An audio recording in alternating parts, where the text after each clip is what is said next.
अस्सलामुअलैकुम स्टूडेंट्स, आज हम इस वीडियो लेक्चर में progress test number 1 question number 3 को डिस्कस करने जा रहे हैं, जो कि सिंथ टेक्स्ट बुक एक्सरसाइज में मौजूद है।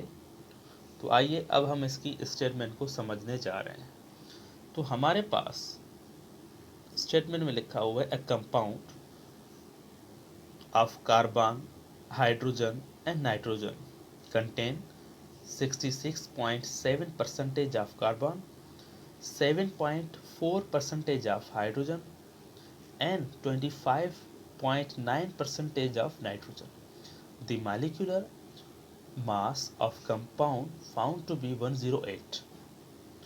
And to find the empirical formula and molecular formula of this compound. एक कंपाउंड है जिसमें कार्बन भी है, हाइड्रोजन भी है एंड नाइट्रोजन भी है।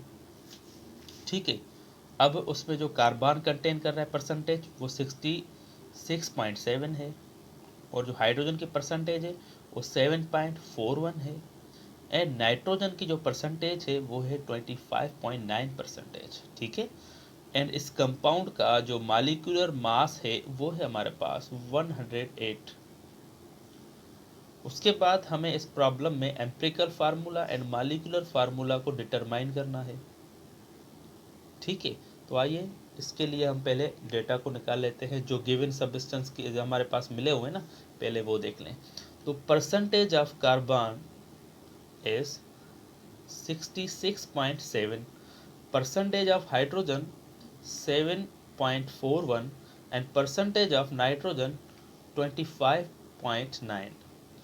उसके बाद मॉलिक्यूलर मास ऑफ कंपाउंड, जो मॉलिक्यूलर मास ऑफ कंपाउंड हमारे पास मिला हुआ है वो 108 है, 108। ठीक है, उसके बाद हमें इस प्रॉब्लम में मालूम क्या करना है, वो हमारे पास एम्पिरिकल फार्मूला है एंड मॉलिक्यूलर फार्मूला है। तो आइए अब हम इस प्रॉब्लम को सॉल्व करने जा रहे हैं। तो सॉल्व करने के लिए हम स्टेप्स को फॉलो करेंगे। तो स्टेप फर्स्ट में हमें कह रहा है कि calculate the mole ratio of elements. अब जो एलिमेंट्स मिले हुए हैं, कार्बन है, हाइड्रोजन और नाइट्रोजन है। अब इन कार्बन, हाइड्रोजन और नाइट्रोजन की जो परसेंटेज मिली हुई है ना, उन परसेंटेज को कार्बन, हाइड्रोजन और नाइट्रोजन के मास के साथ डिवाइड करना है। तो देखें, कार्बन की जो परसेंटेज मिली हुई है वो हमारे पास 66.7 divided by mass of carbon, यानी कि मास जो कार्बन है वो क्या है हमारे पास 12 है। तो 66.7 को जब हम डिवाइड करेंगे 12 के साथ तो हमें मोल रेशियो मिल जाएगा 5.55। अगेन हाइड्रोजन की जो परसेंटेज है 7.41, और डिवाइड करेंगे 1 के साथ। 1 किस कहाँ से आया, हाइड्रोजन का मास है। अब जब डिवाइड करेंगे तो हमें मोल रेशियो हाइड्रोजन की मिलेगी 7.41। अगेन नाइट्रोजन की जो परसेंटेज है वो है हमारे पास 25.9, और नाइट्रोजन का जो मास है वो 14 है। जब 25.9 को 14 के साथ हम डिवाइड करेंगे तो हमें मोल रेशियो मिल जाएगा 1.85। ठीक है, उसके बाद divided mole ratio by least number. अब हमारे पास जो ये मोल रेशियो मिला है ना, इस मोल रेशियो को डिवाइड करना है किसी लीस्ट नंबर के साथ। अब इन तीनों में से जो लीस्ट नंबर है वो कौन सा है, ये भी नहीं है, ये भी नहीं है, ये है हमारे पास 1.85। नाइट्रोजन का जो मोल रेशियो है वो बिल्कुल लीस्ट आया है, तो इसको हम तीनों के साथ डिवाइड करेंगे। तो अब देखें, यहाँ पे हमारे पास कार्बन का जो मोल रेशियो मिला था वो 5.55 है, और हाइड्रोजन का जो मोल रेशियो मिला हुआ है वो 7.41 है, और उसके बाद नाइट्रोजन का जो मोल रेशियो मिला हुआ है वो हमारे पास 1.85 मिला हुआ है। अब इन तीनों मोल रेशियो को डिवाइड करना है लीस्ट नंबर के साथ। अब लीस्ट नंबर ये वाला है ना, तो 5.55 को डिवाइड करें 1.85 के साथ, तो मोल रेशियो हमारे पास आएगा कार्बन का अगेन 3, और हाइड्रोजन के मोल रेशियो को लीस्ट नंबर के साथ डिवाइड करेंगे 1.85 के साथ, तो हमें हाइड्रोजन का मोल रेशियो बन जाएगा 4, और नाइट्रोजन का जो हमारे पास मोल रेशियो था यहाँ पे 1.85, अगेन 1.85 के साथ डिवाइड करेंगे तो नाइट्रोजन का जो मोल रेशियो आएगा वो हमारे पास 1 आएगा।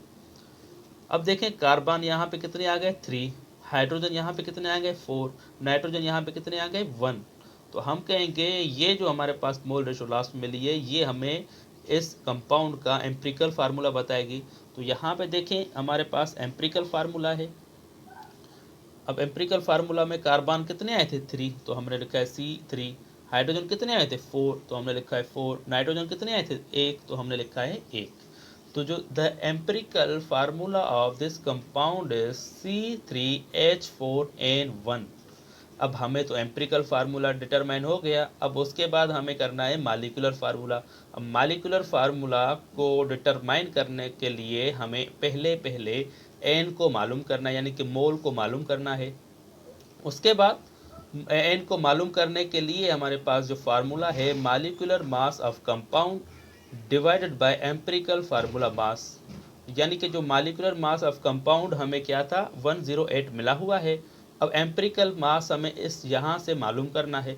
तो देखें यहाँ पे कार्बन है, ये एम्पिरिकल फार्मूला था हमारे पास C3H4n1, ठीक है। अब इसमें से हमने मालूम करना है इसका empirical formula mass. Carbon nitrogen है, नाइट्रोजन कंपाउंड में मौजूद है। कार्बन कितने हैं 3 हैं, हाइड्रोजन कितने थे 4 और नाइट्रोजन कितने हैं हमारे पास 1। ये एटम्स हो गए। अब इन एटम्स को हमने मल्टीप्लाई करना है इनके मासेस के साथ। तो कार्बन का जो मास है हमारे पास वो आएगा 12, ठीक है।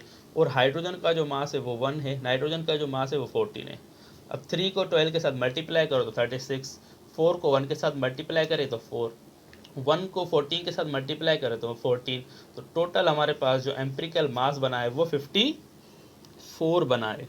तो हम यहाँ पे लेके आएंगे n is equal to 108 divided by 54। जब 108 को डिवाइड करेंगे 54 के साथ तो हमें n मिल जाएगी 2 मोल, ठीक है। यानी कि अब यहाँ पे 2 मोल मिल चुके हैं। अब उसके बाद मालिकुलर फार्मूला को डिटरमाइन करने का जो हमारे पास फार्मूला मिला हुआ है वो molecular formula is equal to n into empirical formula. तो molecular formula is equal to n की जगह हमारे पास 2 रखेंगे। यहाँ पे जब हम 2 रखेंगे और यहाँ पे जो एम्पिरिकल फार्मूला मिला हुआ है वो रखेंगे। तो एम्पिरिकल फार्मूला हमें क्या मिला हुआ है C3H4n1 वही रखा है। तो 2 को 3 के साथ मल्टीप्लाई करो तो C6 आ जाएगा।